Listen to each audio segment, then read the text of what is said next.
semana foi rica em ações do Governo. No dia em que o Ministro da Educação foi ao Parlamento, fez saber que os alunos recuperaram, e bem, as aprendizagens perdidas na pandemia. A TAP também recuperou, e bem, dos prejuízos, e está pronta a ser vendida. Ficamos ainda a saber que o Governo vai proteger, e bem, quem tem créditos à habitação. São jogadas que vamos analisar na segunda parte do programa. Eu sou a Carla Jorge de Carvalho. Nas próximas semanas vou temporariamente substituir a nossa querida joker, Vanessa Cruz. Tirando isso, nada muda, as regras são as mesmas, os jogadores também, e vamos já começar a distribuir as cartas. A primeira a sair é Paus, Luís Aguiar Conraria. Não gostaste nada da entrevista que Mário Centeno deu ao Jornal Público?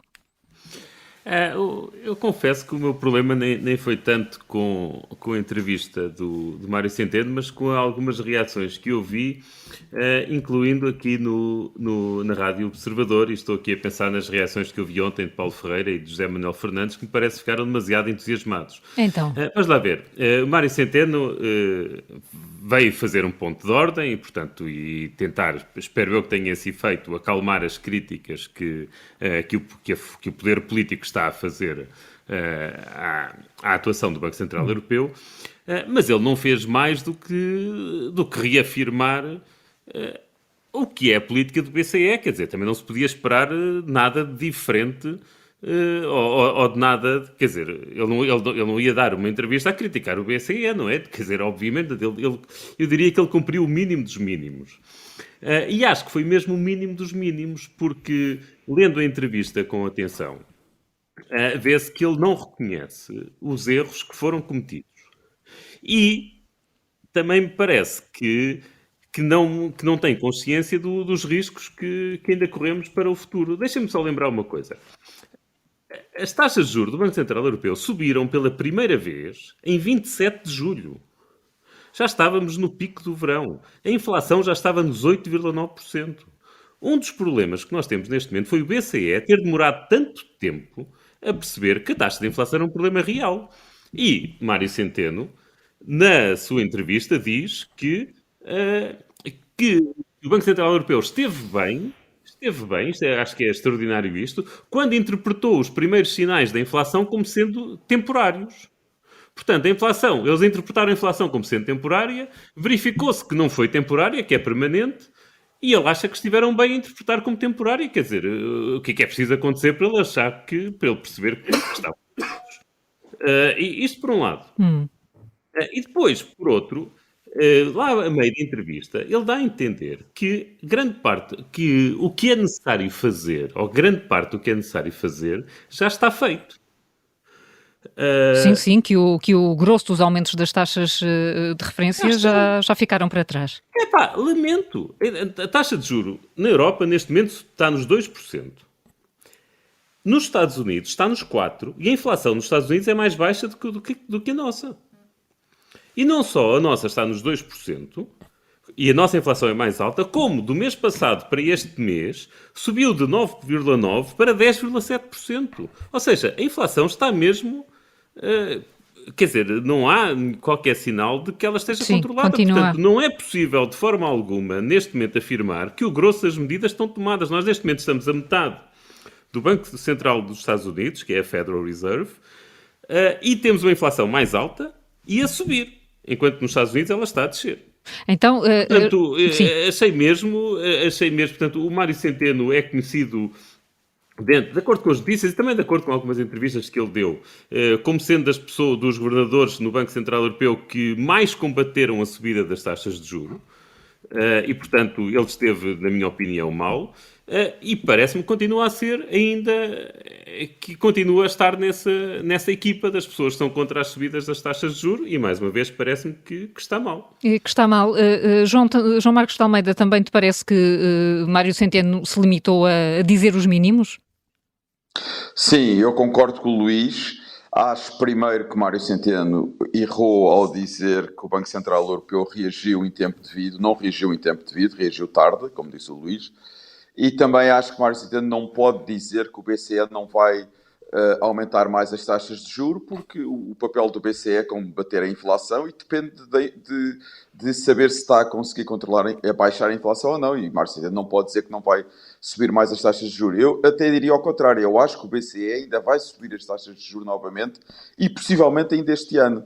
Porque também está muito dependente do que faz a Reserva Federal Americana. Porque se a Reserva Federal Americana subir as taxas de juros, o BCE também tem que subir, porque senão a Europa continua a importar inflação. É muito simples.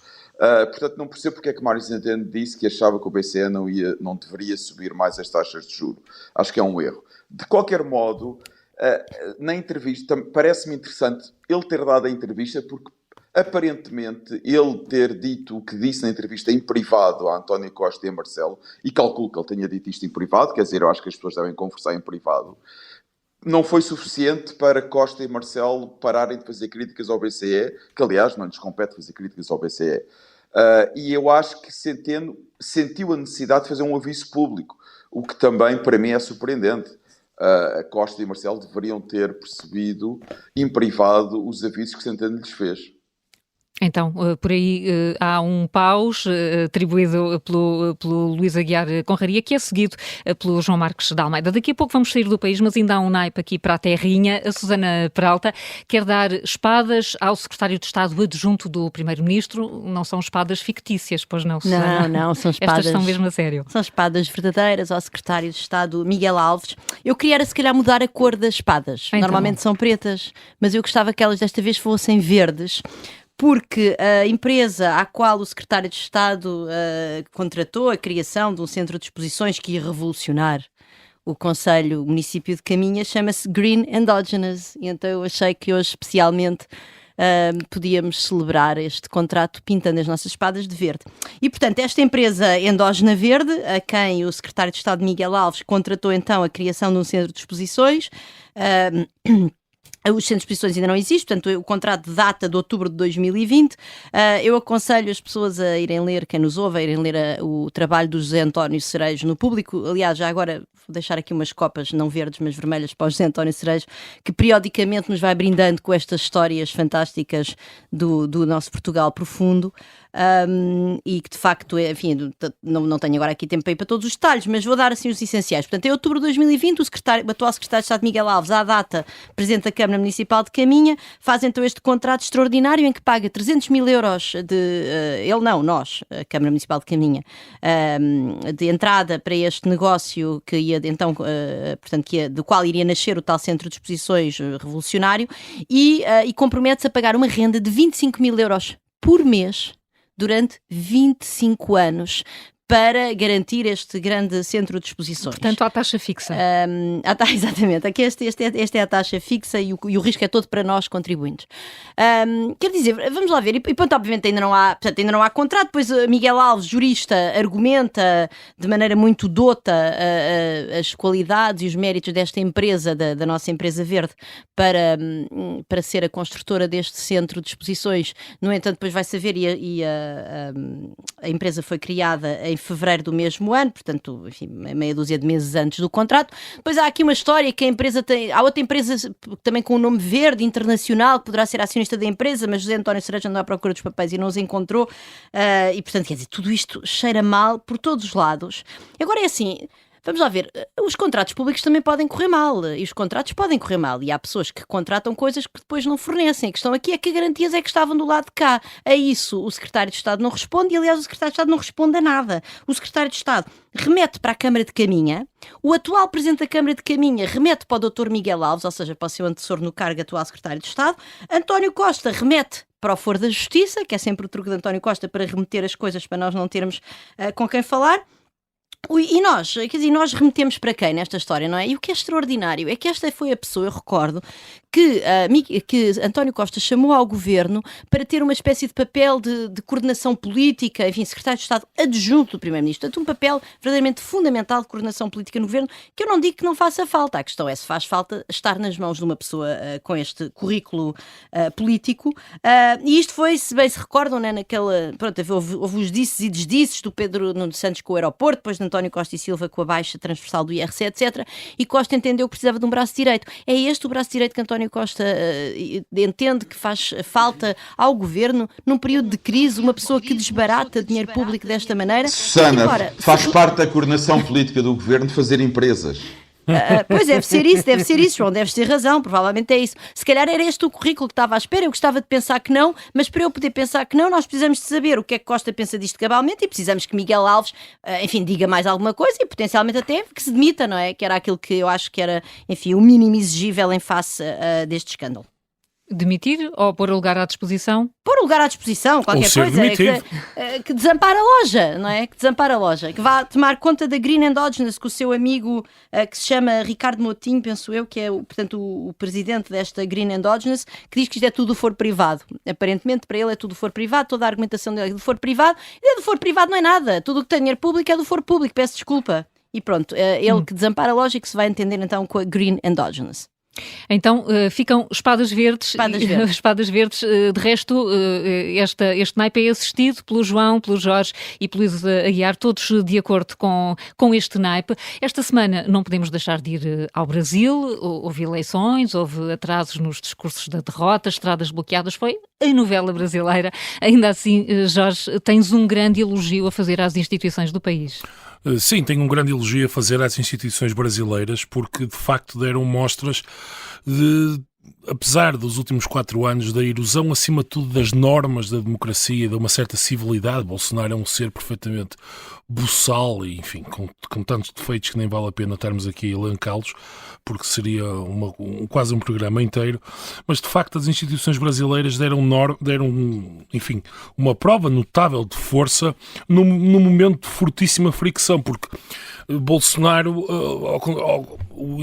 ao contrário de Trump, eu admito que Bolsonaro também tivesse pulsões, no fundo, para tentar contradizer os resultados eleitorais, que foram claros, felizmente, mas as instituições brasileiras rapidamente reagiram, e por instituições aqui quero dizer o Supremo Tribunal Eleitoral, o Presidente da Câmara dos Deputados, o Arthur Lira, vários governadores que tinham sido eleitos, que eram apoiantes de Bolsonaro até domingo, e portanto rapidamente, no fundo, houve aqui uma coligação de atores políticos e de instituições que se puseram do lado da democracia, e quando digo do lado da democracia não quero dizer, como o público disse na capa de segunda-feira, venceu a democracia, porque para mim Lula não é sinónimo de democracia. A democracia são as regras do jogo que fazem escolher um deputado, ou um presidente, ou qualquer tipo de candidato político. E, portanto, quem venceu, acima de tudo, foi a democracia, e a democracia, o processo através do qual os eleitores escolhem de forma livre, escolheu Lula. Portanto, há sempre esta confusão entre democracia e certos atores políticos, infelizmente, mas a democracia, de facto, deu mostras que está muito consolidada, não houve quaisquer tipo de pulsões militares, enfim, houve estas manifestações, mas que são absolutamente menores no contexto brasileiro. Quem se lembra das manifestações de 2013, por exemplo, dos grandes panelaços, em que estavam literalmente milhares e milhares de pessoas na rua, isto foi uma coisa absolutamente menor e foi tudo debelado rapidamente, e Bolsonaro foi obrigado, digamos assim, a reconhecer a derrota rapidamente, e, portanto, a democracia brasileira está de parabéns porque conseguiu conter aquilo que poderia ser potencialmente uma ameaça e mostrou que as instituições estão sólidas e que mesmo 4 anos de Bolsonaro, ao contrário daquilo que ao longo do tempo foi propagado por muita gente, não erudiram as bases fundamentais, e, portanto, a democracia brasileira está de muitos parabéns. Foi fácil e escolheu-se um novo presidente de forma livre, justa, e esse novo presidente tomará posse a partir de 1 de janeiro, e cá estaremos para ver o que é que Lula faz no seu 3º mandato à frente do Brasil. Portanto, para já, ouro para esta transição, para a forma como as eleições decorreram no Brasil. O João Marcos de Almeida escolheu copas, e sabemos que isso é raro, João. Os protestos no Irão merecem o teu elogio. É raro se for para o António Costa. Eu escolho muitas copas. Muito bem. Mas agora não é António Costa, é sim os protestos no Irão. É o Irão. Mas só antes, um ponto muito breve que eu ia acrescentar ao Jorge. Eu gostava que muitas pessoas que andaram a insinuar que podia haver um golpe militar se Bolsonaro não ganhasse, pedissem desculpa às Forças Armadas do Brasil, porque andaram a insinuar que eles poderiam ser cúmplices de um golpe contra a democracia. E como se vê, as Forças Armadas do Brasil não estão dispostas para cumplicidades de tipo algum contra a democracia. É muito fácil fazer insinuações baratas e ofender as pessoas quando interessa. Portanto, agora convinham pedir desculpas às Forças Armadas do Brasil, que pelos vistos é uma instituição fortemente democrática. Bom, Irão. O Irão é um caso muito interessante porque, não sei se já repararam, hoje em dia, sobretudo na esquerda, todas as eleições são sobre salvar a democracia. Quer dizer, hoje em dia foi assim em Itália, foi assim na Suécia, foi assim no Brasil. Para a semana nos Estados Unidos. Vai ser assim nos Estados Unidos, e vai ser assim em Espanha, e vai ser assim em Portugal. Agora é assim, a direita é antidemocrática e a esquerda é que salva a democracia. Portanto, todas as eleições são apresentadas como uma prova existencial para as democracias em que convém salvar a democracia. Quer dizer, isto é um bocado demais. Quer dizer, parece que de repente no mundo ocidental há uma deriva antidemocrática e que todo o eleitorado de direita é antidemocrático e quer fazer revoluções e pôr em causa a democracia. Eu posso-vos garantir, e fala uma pessoa de direita, que há muita gente de direita que gosta muito da democracia, gosta muito da liberdade e está preparado para lutar contra qualquer ameaça à democracia. A Susana quer trunfar. E eu assisto. Dito isto, Irão. Este é o ponto. Onde é que estão os governos europeus? Por exemplo, António Costa e Marcelo também felicitaram logo Lula e apoiaram Lula antes das eleições. E sobre o Irão não há palavras a dizer.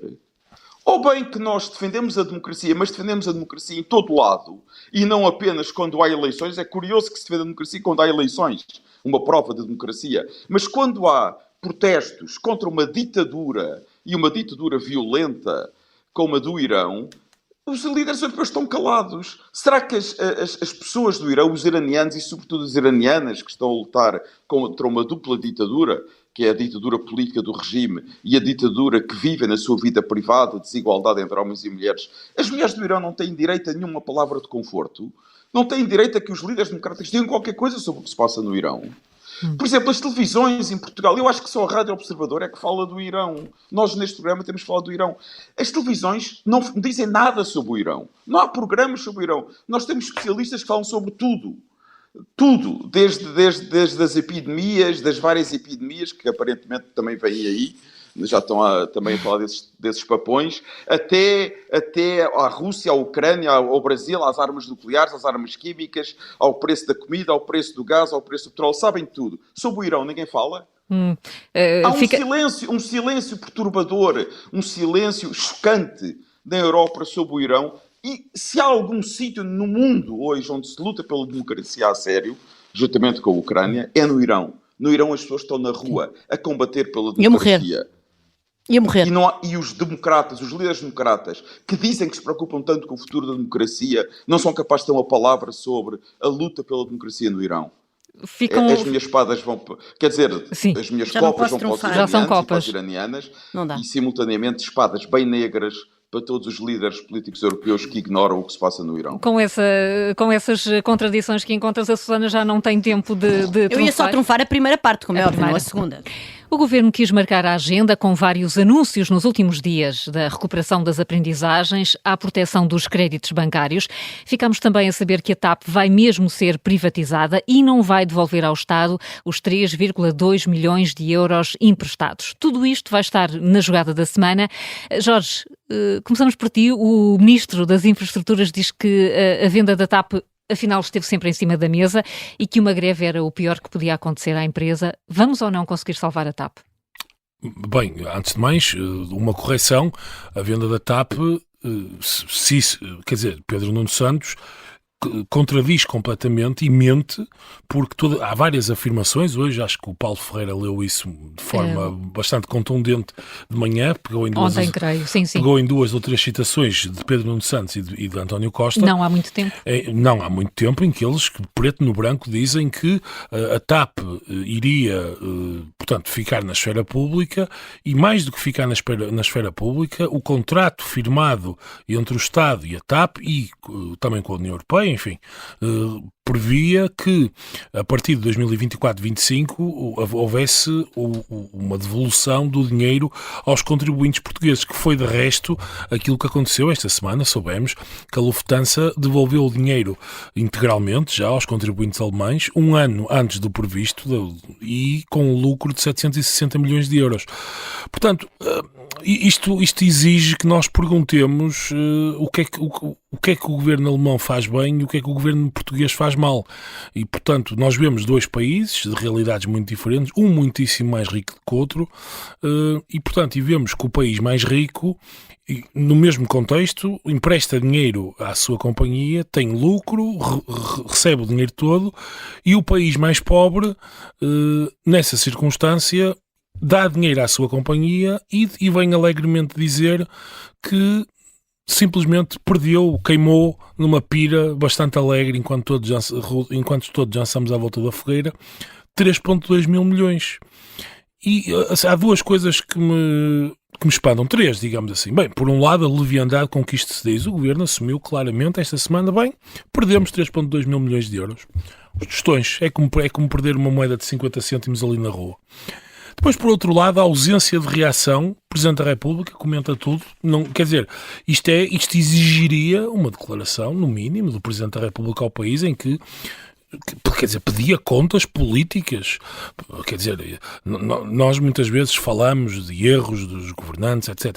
Isto tem um impacto absolutamente brutal. O que se poderia fazer com este tipo de dinheiro é nas políticas públicas, na saúde, na educação, na ciência, enfim, na segurança social, apoiar os pobres neste momento tão difícil. E, portanto, tudo isto em nome de uma coisa vagamente parola.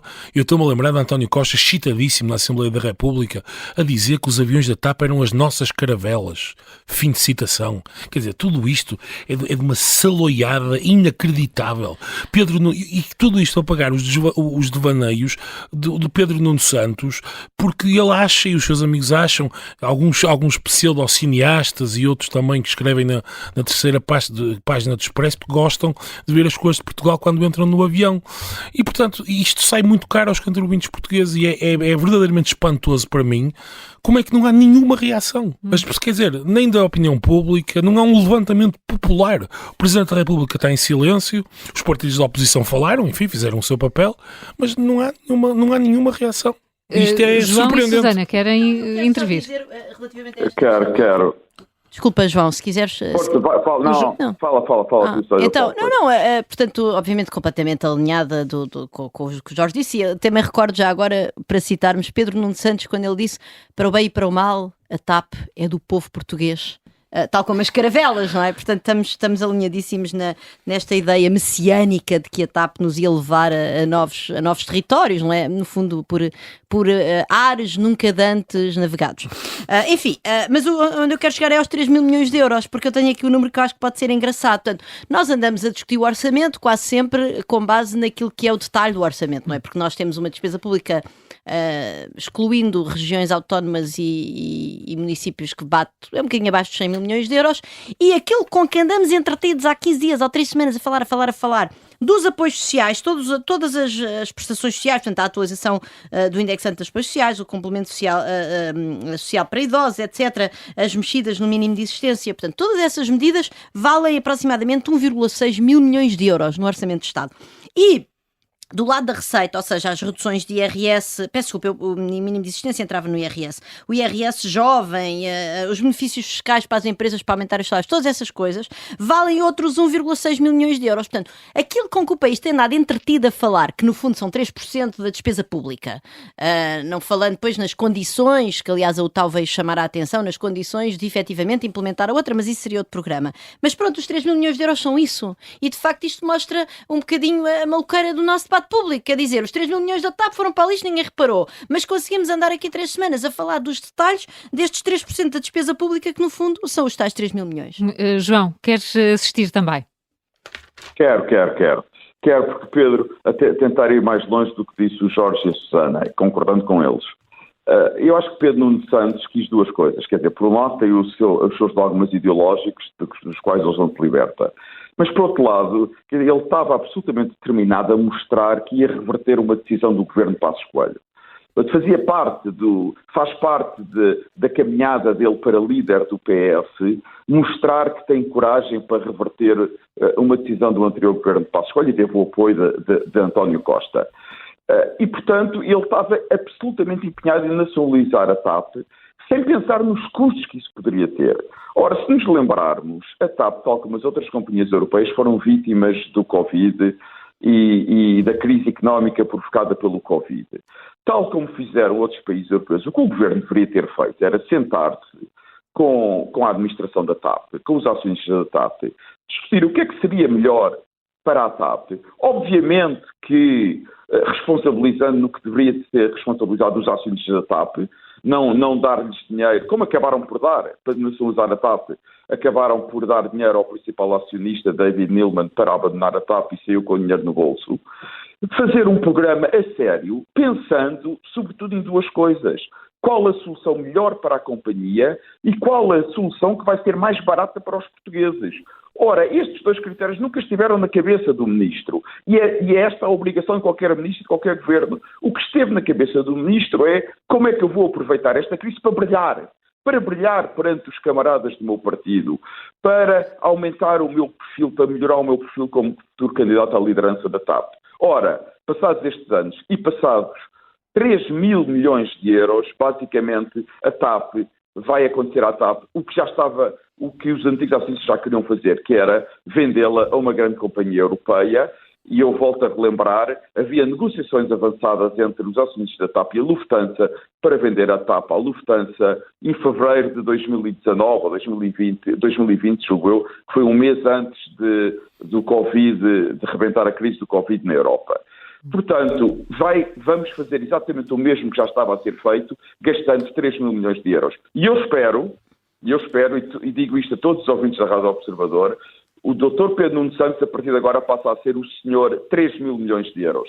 E espero que a oposição repita isto as vezes que for necessário, porque uma pessoa como Pedro Nuno Santos não pode nunca ser primeiro-ministro de Portugal. Porque se como ministro provoca estes déficits, provoca estes custos à população portuguesa, imaginemos o que ele poderá fazer como primeiro-ministro. A partir de agora, Pedro Nuno Santos é o senhor 3 mil milhões de euros. Luís, queres assistir, Luís? Eu concordo com o que foi dito, genericamente, portanto, com todos. Mas só queria aqui chamar a atenção para uma coisa ou realçar uma coisa para que o João chamou a atenção, que é, isto fez parte do programa eleitoral do PS que pretendia reverter as medidas do Isto é um bom ponto. E as pessoas embarcaram nisto. Houve movimentos da sociedade civil, lá com o realizador de cinema, o Não Tapa os Olhos, aliás, um excelente slogan, diga-se para É verdade. Parabéns pelo slogan. Posso não concordar com nada depois do que estava abaixo do título, mas o título era excelente. E nós, portugueses, demos caução a isto. Portanto, voltámos a dar caução quando se voltou a discutir na altura da pandemia a possibilidade de deixar a TAP ir à falência e pronto, e era impossível, não podia ser, as exportações, as importações, sei lá que mais. Nós, portugueses, somos mesmo muito culpados disto. É verdade. E agora, olha, só espero, eu já nem quero saber dos 3.200 milhões de euros de prejuízo. Se nos conseguimos ver livre da TAP agora, já fico contente. Pronto, já nos tínhamos conseguido livrar dela em 2015. Infelizmente voltámos a puxá-la para nós. Se nos conseguimos livrar dela agora, pronto, olha, eu dou os 3.200 milhões de euros como arrumado e não penso mais no assunto. E não se fala mais nisto. Bom, pode haver problemas na TAP, mas pelo menos, Susana, ao nível da recuperação das aprendizagens, o que ficámos a saber esta semana é que está tudo bem. Tudo ótimo. Ficámos a saber, numa entrevista do ministro João Costa ao Público, que a recuperação da aprendizagem está de vento em popa, está a correr tudo muito bem. Depois, enfim, vale a pena ler a argumentação do ministro, porque tem coisas... Ele cita dados das provas de aferição realizadas pelo Instituto de Avaliação Educativa, um instituto independente do Ministério da Educação, mas que dá antes os resultados ao Ministro, antes de pôr o relatório cá fora para nós todos termos acesso a ele. Enfim, cita esses dados, já lá vou aos dados, mas depois também fala de umas medidas imaginárias de recuperação de aprendizagens que já estavam num relatório que saiu antes do verão acerca do plano do acompanhamento do plano de recuperação de aprendizagens e que são medidas, no fundo, de adesão das escolas. Portanto, não sei quantas escolas aderiram a esta medida. E como se isso medisse recuperação de aprendizagens, não é? Portanto, uma coisa são as escolas que aderem, outras coisas é o número de alunos envolvidos nessas escolas. Outra coisa é o perfil socioeconómico desses alunos. E depois outra coisa, obviamente, é os resultados que isso vai ter nos alunos. Portanto, isto tudo para dizer que enfim, há tantas camadas entre aquilo que é a verdadeira recuperação de aprendizagens e o primeiro passo, que é uma escola a aderir a certas medidas do programa, muitas delas que nem são sequer relacionadas com recuperação de aprendizagens, que são medidas, enfim, muito úteis para as crianças, como, por exemplo, os rastreios auditivos e visuais, mas que não são ligados de maneira nenhuma à pandemia. Enfim, isso é bastante... É tirar areia para os olhos das pessoas, a verdade é esta. E depois... Relativamente aos dados do IAV das provas de aferição, portanto, mais uma vez, o relatório do IAV não está cá fora. E isto é, de facto, uma manobra de condicionamento da opinião pública gravíssima, porque não é suposto um ministro ir para um jornal de referência falar de uns resultados que nós temos direito a ver esses dados ao mesmo tempo e com isso, digamos, avaliarmos e escrutinarmos as palavras do ministro. Portanto, isso é verdadeiramente vergonhoso, mas depois, como o Alexandre Homem Cristo escreveu sobre isso no Observador, eu aconselho a leitura do artigo dele, que é realmente muito informativo. Ontem o Contracorrente aqui também foi sobre esse tema e o Pedro Freitas, meu colega e economista da educação, também foi bastante claro relativamente a isso.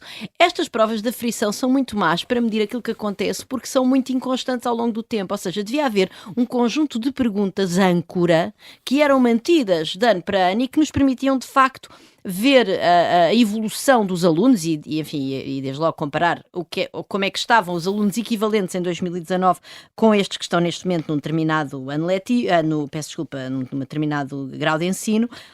Porque senão o que o Pedro Freitas, por exemplo, assinalava ontem aqui nos microfones do Observador é que as variações são tão incríveis em termos de pontos percentuais, variações de 30 pontos percentuais em algumas competências, que é muito difícil atribuir aquilo a outra coisa que não seja uma grande diferença no nível de dificuldade ou no tipo de pergunta que é realizado.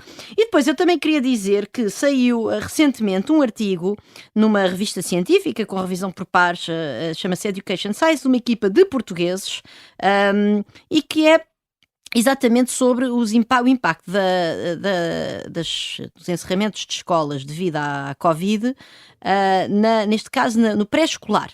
E em que eles identificam claramente perdas e aqui eles olham para 11.158 alunos que pertencem a 318 escolas. Portanto, este é o tipo de evidência que nós queremos, não é a adesão da escola ao plano não sei das quantas. E em que eles, de facto, enfim, dizem que naquilo que são competências essenciais destas crianças na transição para a escola, para o primeiro ano do ensino básico, têm falhas grandes e que, obviamente, essas falhas estão concentradas nos alunos de menor estatuto socioeconómico, mas isto é evidência para Portugal, evidência séria. Mas depois, quer dizer, ainda esta semana, ou não sei, saiu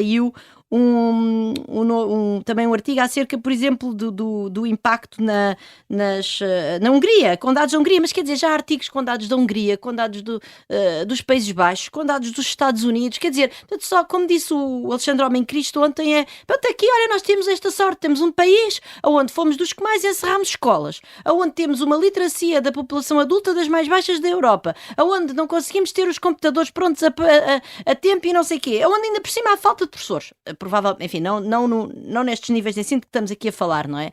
E bem, olha aí, por acaso, por milagre, olha, os nossos miúdos aprenderam tudo. E eu pergunto-me, quer dizer, isto serve quem? Quer dizer, isto é uma coisa tão crítica para a vida destes jovens, para o futuro do país.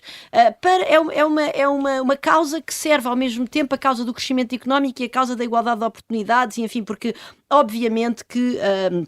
isto está concentrado nos alunos mais desfavorecidos.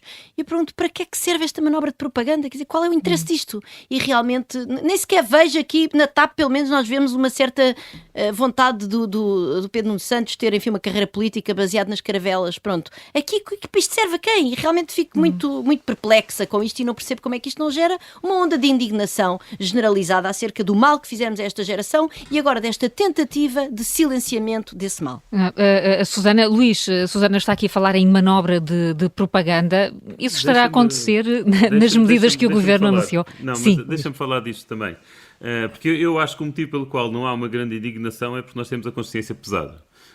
E porque me parece que os portugueses também foram muito culpados pelas formas como se encerraram as escolas e pelo muito esforço que fizeram para que as escolas não se abrissem. Enquanto nós vimos noutros países como a Dinamarca um esforço enorme para abrir escolas, na Dinamarca chegaram a dar aulas em estádios de futebol, que era para haver distanciamento. Quer dizer, havia uma cultura completamente diferente da nossa. Portanto, mesmo quando estavam em pânico, não é? Mesmo na altura em que estavam em pânico com o Covid e era necessário garantir 10 metros de cada criança, estou a exagerar, claro, as crianças foram para as universidades terem aulas nos anfiteatros, foram para estádios de futebol, foram para pavilhões dos bombeiros e nós estávamos fechados em casa a ver palermices na televisão. E isso foi assim muito por ação dos portugueses e das redes sociais e da opinião pública e opinião publicada. E pronto, e de facto é chocante o que se passa na educação. É verdadeiramente chocante e é o mais importante de tudo e é o maior crime que foi cometido durante a pandemia. Logo a seguir foi o fecho dos lares, dos velhos nos lares, como se aquilo fosse uma prisão, mas acho que o que se fez às crianças foi pior do que tudo. Desculpa, tinha de sim, mas estás aí a sublinhar essa má consciência dos portugueses relativamente ao que se fez na pandemia. Ia lançar-te esta deixa sobre as medidas que o Governo anunciou ontem para proteger quem tem crédito à habitação. Olha, eu vou tentar ser breve porque para dar tempo aqui aos meus colegas para falarem. Eu acho que basicamente ontem o que assistimos foi uma enorme operação de marketing em que nada de concreto foi anunciado. Nada. O que foi anunciado já existia. Aquilo que pretendem obrigar os bancos a fazer, os bancos já fazem voluntariamente, que é renegociar os contratos, que obviamente os bancos não querem que as pessoas fiquem sem conseguir pagar as prestações. Não é bom sequer para o negócio deles. E, portanto, a única coisa de concreto que eu vi ali anunciado foi acabar com aquela comissão do pagamento, a comissão de 0,5% que se paga quando se reembolsa uma dívida antecipadamente. Ou seja, a única coisa de concreto que houve é para beneficiar as pessoas que têm capacidade para pagar a dívida antecipadamente. Portanto, isto claramente não foi uma campanha, ou não é uma política dirigida a quem precisa. E pronto, eu vou parar, porque senão os meus colegas não têm tempo. Não, e queremos ouvir o João ainda. João. Eu queria falar não sobre isto que o Luís disse, concordo em absoluto com o Luís, mas voltando ao tema que a Susana e o Luís falaram antes, da educação e da pandemia. Eu hoje fiquei muito preocupado. Eu vi uma entrevista no Diário Notícias, acho que são dois médicos, não os conheço, Filipe Frois e Patrícia Akerster, que me assustou bastante, em que diz que o título é Vamos viver uma pandemia tripla no inverno. Quer dizer, eu fico muito preocupado se começarmos agora a transformar as constipações em pandemias e que todos os invernos vamos ter pandemias. Eu acho que este alarmismo é verdadeiramente preocupante. João, o caso do Freud... João, deixa-me só dizer, o caso do Freud, ele já há anos tem esse discurso, e a história do Covid permitiu-lhe reforçar esse discurso e depois, claro, passar a ter voz que ele antes também não tinha. Exatamente, eu estava ali em entrevista a pensar se estas pessoas já têm saudades da pandemia e do tempo de antena que tinham e querem voltar a que as pessoas lhes deem atenção. Mas eu acho isto assustador, começar-se já a falar de tripla pandemias e parece que vamos ter pandemias todos os invernos e não podemos agora transformar constipações e gripes, que sempre foram normais no inverno, em pandemias. E depois há outro ponto que ainda também me preocupa, que é eles na entrevista aproveitarem para dizer que o trabalho do almirante, não me lembro agora o nome do almirante já, a minha memória... Lembra-te dele porque vais ouvir falar muito dele, não é verdade? Exatamente. É porque ele usou dinheiro do PRR para construírem os navios protótipos e tal, portanto ele ainda vai salvar o universo. Não, mas eles dizem nessa entrevista que foi um trabalho muito meritório e que deveria ter, porque mostrou autoridade, ordem, disciplina, e que deveria ter uma dimensão política a partir de agora. Portanto, basicamente, também estão a apoiar a candidatura de Gouveia e Melo à presidência da República. Eu acho que seria uma coisa verdadeiramente extraordinária voltarmos a ter um militar como presidente da República. Portanto, isto faz-me lembrar que há aqui uma espécie de uma nostalgia ou uma espécie de uma aspiração para termos médicos e militares a tomar conta do nosso país. E que a ordem. E que o país assim funciona, não é? Criar pandemias para depois os médicos e os militares salvarem Portugal. Um país ascético e organizado. Isto para mim aterra-me. Que sonho! Eu fico aterrado com esta imagem de Portugal. Quer dizer, e acho que é preciso ter um bocadinho de calma e deixarmos destes alarmismos. Sempre houve gripes no inverno, continua a haver gripes no inverno, mas não há razão para se estar agora à mínima coisa a falar de pandemias e voltar a querer puxar o país. Faltava mais nada. Então, é assim, sem... Já vimos que tem bons resultados na educação, portanto, se calhar Exatamente. é uma forma Não, de nós avançar conseguimos com a dar a volta a educação, é fechar tudo. as escolas Claro. várias vezes. Mais nada, exatamente. Fica resolvido então, sem Resolvemos todos os alarmismos, problemas. sem operações de marketing. O Fora do Baralho regressa para a semana. Até lá.